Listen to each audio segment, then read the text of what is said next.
So what's going on, everyone? How's everyone doing? So today I'm going to do a review on Kendrick Lamar's new album called Good Kid, M.A.A.d City. Now, he dropped an album, I gotta see, almost close to a year from now, called Section 80. Now, Section 80 to me was a pretty hot album.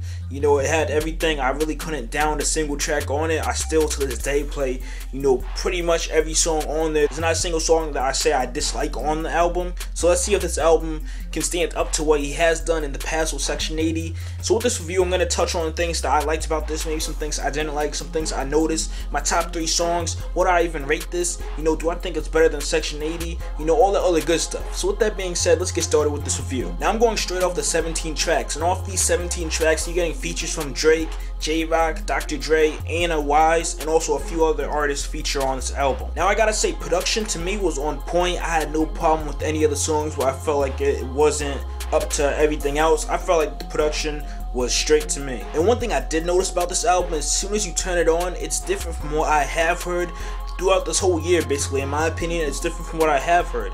Now, as soon as you play the first song on here, it's about this girl Shireen, but as soon as you start, you hear people praying, praying for their sins. Then it goes in a few more seconds, you hear a baby crying, and then Kendrick goes in and he talks about Shireen, and he gives you the story, talking about if you've seen the album cover, he talks about the car that he's driving to go hook up with Shireen. It's a very interesting song, and how Kendrick gets his story across is very interesting, and I really liked how he did that. Now, like I said about the Shireen song, I gotta say, Kendrick surprises me all the time with these storytelling tracks. It's very interesting how he doesn't slip up on them. I'm not feeling the song where he's giving a type of image to you. He's trying to express some type of, you could say imagery in your head.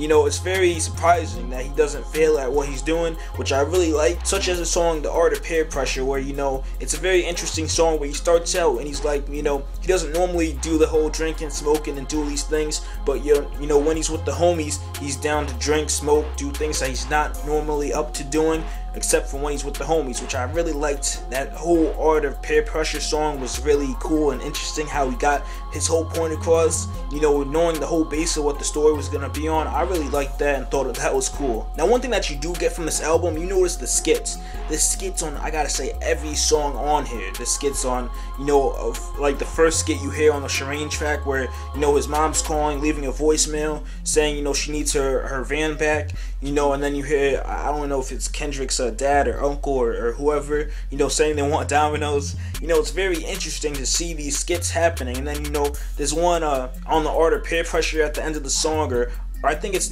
Sing About Me, I'm Dying of Thirst at the end of that song. It's an interesting skit on a lot of these. It's very interesting how he puts skits and he ties them into the songs. I like that, and I thought it was very interesting. It really makes you have a deeper connection with, what Kendrick was trying to connect to.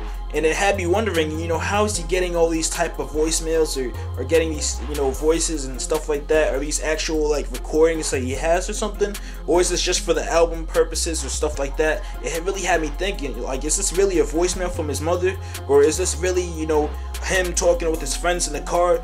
It really had me thinking a lot of times when I heard these skits. Now, there's one song that really had my doubts high on this one, which was Poetic Justice featuring Drake. Now, I'm not huge on Drake, every now and then he makes a song that I may be feeling, may not be feeling. I call it how I see it, but I gotta say, I gotta give props to Drake, because I was feeling his verse off this. When I first seen the track list, and I'm like, Drake, come on, why is this on it? But, after hearing the song, you see it fits Drake perfectly. I thought, I really liked it. It kind of felt also like it should have been for the radio. It was like a backup plan for the radio, I thought. Now, one more thing I want to touch on is how, deep and interesting Kendrick gets on a lot of these songs, where, he touches on, the first time he smoked and had him foaming at the mouth. I forgot exactly what song it was, but he touches on a lot of these certain topics in here. And in Black Boy Fly, Kendrick talks about watching his friends, the other people that he knows succeed. One guy's rapping, the other guy's playing basketball, and watching them, and him just staying home, being the regular kid that does the whole drugs and all that stuff with his friends, gets peer pressured into it or whatever. Him watching him wants him to become better.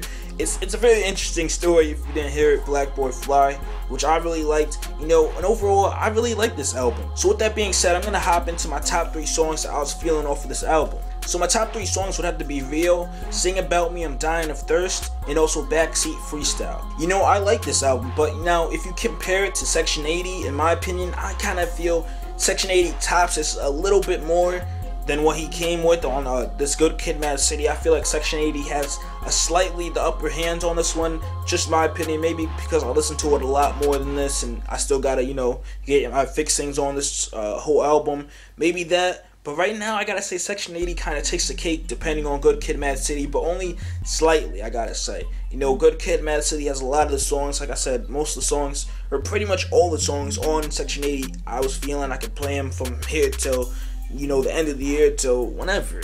You know, but this one I gotta see what happens, see how long these tracks will actually have me playing them over and over. So with that being said, I gotta give this album a 10. You know, I kept playing this album over and over. I'm like, yo, what would be a decent rating for this? I'm thinking like it's a good album, but I kept comparing it to Section 80, so I had to separate it from Section 80 and putting it in its own category as Kendrick's new album. You know, him being under scope and working with Dre, I had to put it in its own category. You know, tell me your thoughts on the tracks that you were feeling, tracks you weren't feeling. What do you rate this album? You know, were you feeling it? Were you not feeling it? Were you comparing it to Section 80 also? You know, I had to, like I said, I had to separate it. I had to say, yo, Section 80 was last year. This is this year. So I had to separate it, try not comparing them, just, you know, look at the work for what it is. So with that being said, share your thoughts on what you thought about this album. You know, did Kendrick do his thing? Were you feeling the features he had on it? You know, were you liking the production? All that other good stuff. All down there in the comment section. Tell me what you think. And also, if you're watching this and you haven't subscribed yet, hit that subscribe button up there. It helps me get the videos to you sooner. You know, whenever I have a video, you instantly get it. And also, to make sure you get the videos, hit me up on Twitter, Facebook, Google+. So whenever I have a video, you instantly get it. It gets right up there to Facebook. You click the video, watch it. It gets right up there on Twitter. You click the video, you watch it from Twitter. You can watch it from anywhere. You know, hit up all those links down there if you want to, you know, get the video sent to you more easier and faster, making sure you get them. So with that being said, I'm out. Tell me your thoughts. Peace. You think it's gangster to let a mother love that dope more than her daughter? Shoot a father from his son and turn around and put that boy on the corner? Or leave your son out here alone to fend for himself, knowing he need order? Is your money being long worth your lifespan being shorter? Huh?